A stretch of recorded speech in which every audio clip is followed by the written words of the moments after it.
and welcome back to my channel. Today we are going to be looking at the Versace Eros Pour Femme perfume. This was personally my first luxury high-end fragrance, and I would have to say that this is a very universal fragrance, a very friendly fragrance to a lot of different perfume, I'm going to say tastes, a lot of different perfume preferences. So right off the bat, looking at the notes of the Versace Eros Pour Femme perfume, there's a lot of different Eros varieties, I'm going to say. There's, purple, so Dylan Purple, Dylan Turquoise. I mean, there's just all these different kinds of Eros. And there is an Eros Pour Homme, which I believe is for men, and this one is Pour Femme, which is for women. So for this fragrance, so looking at the notes, the top notes have Sicilian lemon, Calabrian bergamot, and pomegranate. The middle notes are lemon flower, jasmine sambac, jasmine infusion, and peony. And the base notes, like bottom, right, are sandalwood, ambrox, musk, and woods. Any wood will do. So when I smell this fragrance, I think what automatically drew me to it is that it's very clean. It's a very clean fragrance, and it has sort of a citrusy element to it, which, you could see that obviously in the notes with the lemon, the bergamot, the pomegranate. There's several different layers of clean, of citrus, of just this really vibrant, very fresh fragrance about the Versace Eros Pour Femme. But it's also mixed in with the different florals, like jasmine. Obviously, there's lemon flower, there's peony.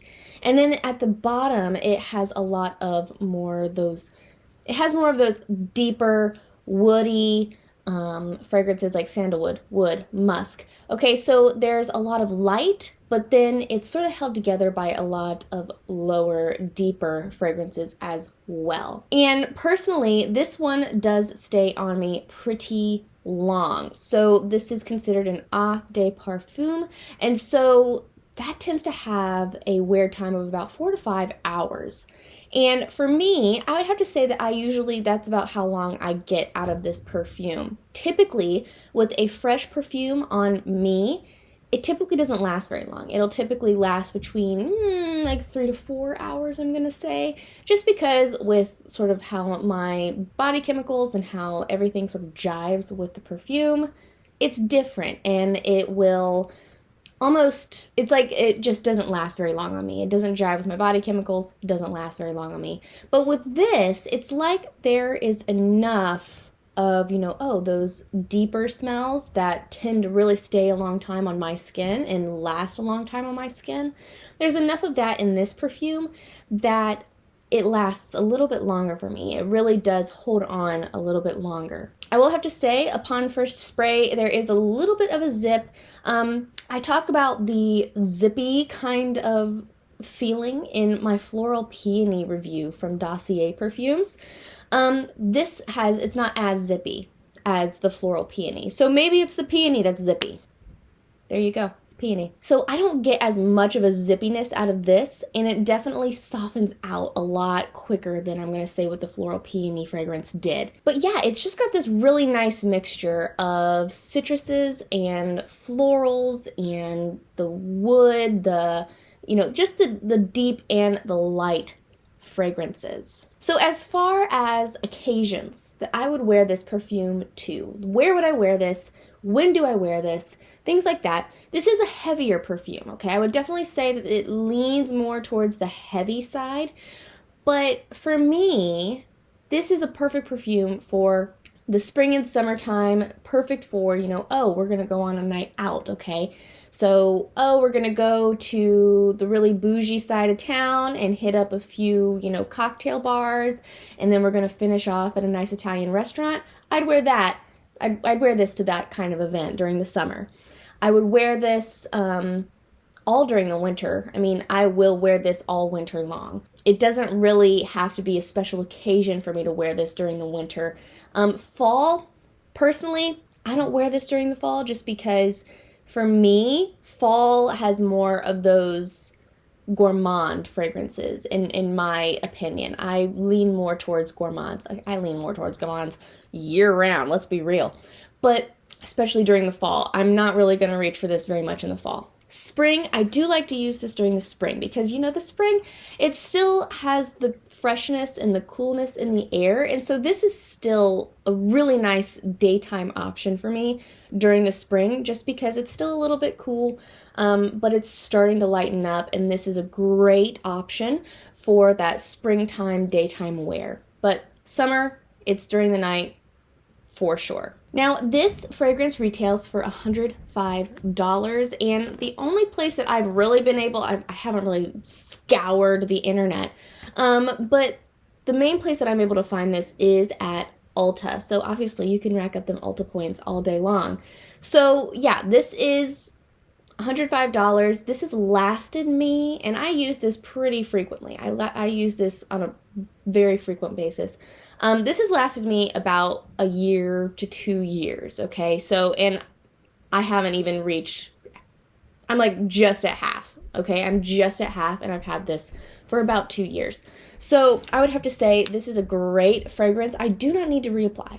I tend to not reapply with this fragrance, just because even after like the beefy portion of the fragrance, I'm going to say the beefiness, the strength of the fragrance, even though that heavy strength sort of wears off after 4 to 5 hours, I can still sort of smell it on myself after those, not 3 to 4, 4 to 5 hours, excuse me. I can still sort of smell this after 5 hours, okay? So I tend to not reapply. So I'm wearing it all day and then, oh, we're gonna go out to eat or we're gonna do something like that. I'm typically not going to reapply my fragrance just because, you know what, I can still smell it. It's still on me. I can still have the aura of this fragrance on me. I think that you can put too much on just because it has such a strong citrus and floral base. I think that you can put a lot on and then it's like, holy peony, folks, okay? So I would have to say you definitely, I mean, typically I only put it on my chest, back of my neck, and then in the elbow creases. That's where I tend to put it. I do not put my perfume on my wrist. And the reason being is because I wash my hands, okay? So when you're washing your hands all the time, well, it automatically gets up on your wrists and you're just washing your perfume off. So I tend to put my perfume in the elbow crease, just because nothing's happening up there, okay? Nothing, I mean, I don't give people noogies or anything like that. And if I did, well, it'd be a very pleasant smell for them, and I'm happy that they get to be blessed with such fragrance. But yeah, I'm not washing my fragrance off throughout the day, and putting it here instead of on my wrist, it lasts a lot longer. Just because obviously I'm not washing it off and I'm not wasting my perfume. So I think that that really does serve me well, and that helps me not to have to reapply because half of my fragrance isn't gone. You know, half of my fragrance is still on my body and working for me. All right, so that is it for this review. I will link this perfume down below if you would like to get your hands on it. Again, it is $105, and you can find it in my LTK shop. And definitely follow me over there because I am always posting about the new fragrances that I have. And yeah, so LTK, Instagram, I'm always taking pictures, always sharing with you guys what new fragrances I have and what's in my collection, and we have a great time talking about it. Thank you so much for joining me today. I hope you enjoyed this video, and if you did, make sure to give it a thumbs up and subscribe down below to stay in the loop with my future perfume reviews. I love you oh so very much, and until we meet again, so long.